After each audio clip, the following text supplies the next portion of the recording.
We started off the year on a sad note with the passing of Mean Gene Okerlund, Man. long time backstage interviewer, 1-900 hotline, WCW, WWF, AWA. I mean, he's one of the guys that if you didn't even watch wrestling, you knew who Mean Gene was. Oh, of course.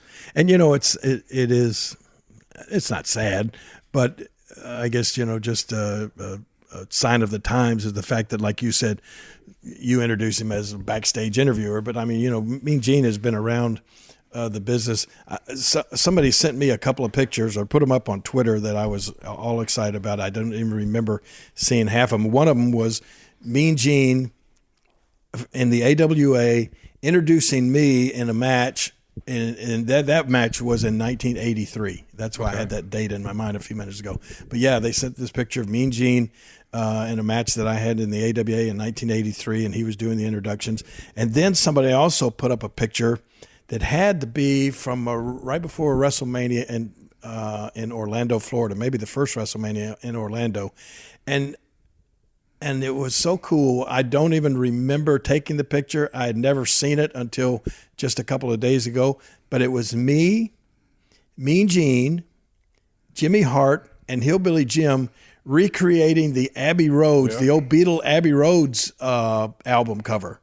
Jimmy Hart had no shoes on. It was the four of us walking across a street, and I didn't even know where it was, but some of the people on Twitter, realized and remembered seeing that. But it was from somewhere in Orlando, and I can't remember exactly what year it was, 90 something. They had it.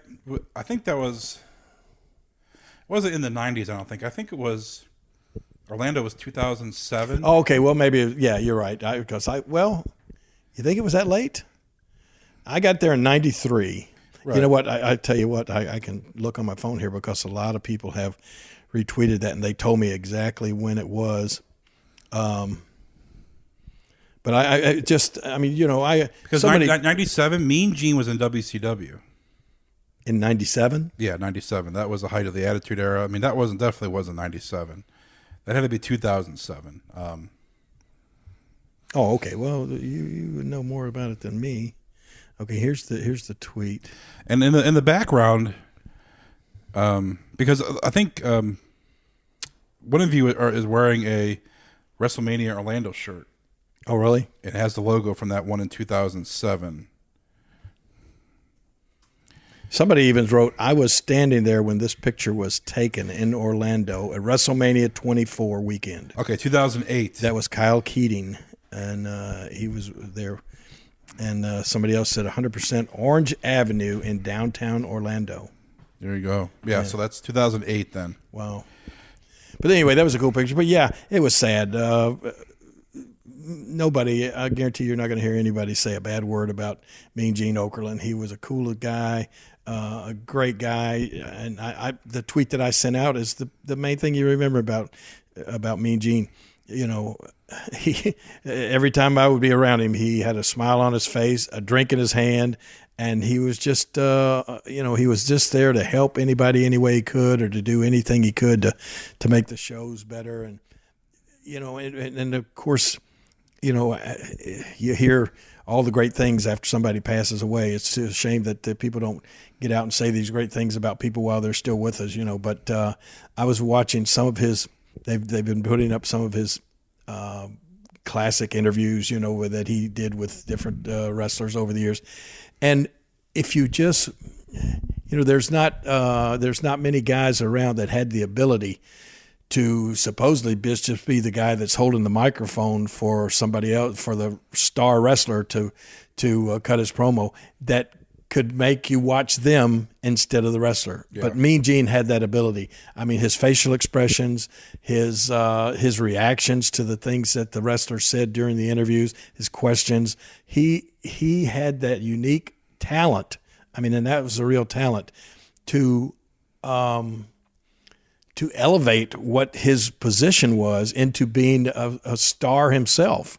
Most people don't think of the guy that's interviewing stars as a star, but Mean Gene had that talent to become that. And he was just I don't know how to describe it any better, just a really great guy to be around. One of my favorite times of being with Mean Gene was I have the worst on years. I cannot remember what year these different things happened, but a few years back, JR calls me up, and I think it was JR that put the thing together. But we did probably the first thing, like Jake Roberts is doing here in Memphis. You know, he's going out and doing and having a big meet and greet and question and answer type thing. And JR and I have been doing it. You know, we did it at Hilarities up in Cleveland, and we did it in Chicago. We did it in Nashville.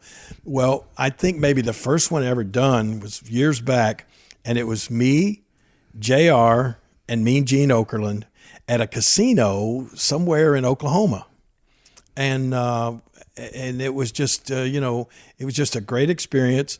The three of us out on a stage, first time any of us had done, that sort of thing. And Mean Gene he had some, great stories, and the interaction with him and the fans and with me and JR. It was just a great time to spend, several hours with Gene. That was 2013.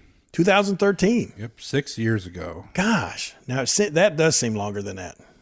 Yeah, 6 years ago. That's when it took place. And I echo what you said. Wrestling legends. They, when you get older, everybody else gets older. And make sure when you see your wrestling legends, make sure you tell them how you feel. Yeah. Because I understand that we just heard that I guess Hulk Hogan, they're going to bring back Hulk to be on Monday Night Raw this week to give his personal tribute. I mean, I guess probably Hulk and Mean Gene are synonymous. Those two guys, and Ric Flair, I guess, is going to be there as well to talk about Mean Gene. Well, that's all. That's great. I'm looking forward to seeing. I'm looking forward to under these kind of circumstances as well as you can, but looking forward to having, having Hulk back on TV. Yeah, definitely. It's going to be cool. And to see Rick too, both synonymous with Mean Gene, but just to have him on WWE TV would be great. Right. I love the classic stuff. Right. Love that.